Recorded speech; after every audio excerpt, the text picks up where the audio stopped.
রাশিয়ার নিয়ন্ত্রণে থাকা ইউক্রেনীয় অঞ্চল থেকে গম আমদানির অভিযোগে ঢাকার বিরুদ্ধে ক্ষুব্ধ কিয়েভ। একাধিকবার সতর্ক করেও সুরাহা না হওয়ায় বাংলাদেশি প্রতিষ্ঠানগুলোর উপর নিষেধাজ্ঞা দিতে ইউরোপীয় ইউনিয়নকে আহ্বান জানাবে বলে জানিয়েছে দেশটি।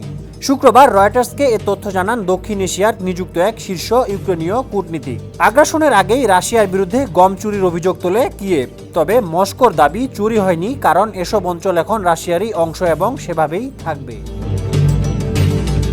রয়টার্সের কাছে থাকা নথি অনুযায়ী নয়াদিল্লিস্থ ইউক্রেন দূতাবাস এবছর বাংলাদেশের পররাষ্ট্র মন্ত্রণালয়ে একাধিক চিঠি পাঠিয়েছে। এতে রাশিয়ার কবকাজ বন্দর থেকে আমদানিকৃত 1.5 লাখ টনের বেশি চুরি করা গম প্রত্যাখ্যানের আহ্বান জানানো হয়। ভারতে নিযুক্ত ইউক্রেনের রাষ্ট্রদূত অলেকসান্ডার পলিশচুক বলেন, চিঠিগুলোর বিষয়ে ঢাকা কোনো জবাব দেয়নি, তাই বিষয়টি ইউতে তুলবে ইউক্রেন। গোয়েন্দা তথ্য জানা গেছে, রাশিয়ার গমের সঙ্গে অধিকৃত ইউক্রেনীয় গম মিশিয়ে রপ্তানি করা হচ্ছে। এটিকে অপরাধ বলে উল্লেখ করে তিনি জানান, তদন্ত প্রতিবেদন ইইউর সঙ্গে শেয়ার করে প্রয়োজনীয় ব্যবস্থা নিতে অনুরোধ জানানো হবে।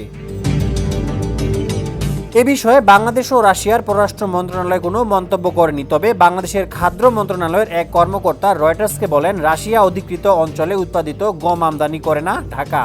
বাংলাদেশ কোনো চুরি করা গম আমদানি করে না। রাশিয়ার সঙ্গে যুদ্ধে লিপ্ত থাকার মধ্যেও ইউক্রেনে কৃষিখাতই এখন দেশটির প্রধান রপ্তানি আয়ের উৎসগুলোর একটি। ইউক্রেনের রাষ্ট্রদূত পলিশচুক বলেন, রাশিয়া অধিকৃত ইউক্রেনীয় অঞ্চল থেকে সংগৃহীত গম নিজের গমের সঙ্গে মিশিয়ে রপ্তানি করছে। এর মূল উদ্দেশ্য যেন উৎস শনাক্ত করা না যায়। সানবিট সব দিবে সামাল।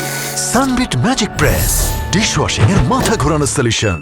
নাম প্রকাশ না করার শর্তে রাশিয়ার একজন ব্যবসায়ী বলেন, রুশ বন্দর থেকে জাহাজে লোড করা গমের উৎপাদন কোথায় হয়েছে তা স্পষ্ট করা কঠিন কাজ। এগুলো স্বর্ণ বা হীরা নয়। ডেস্ক রিপোর্ট, সমকাল।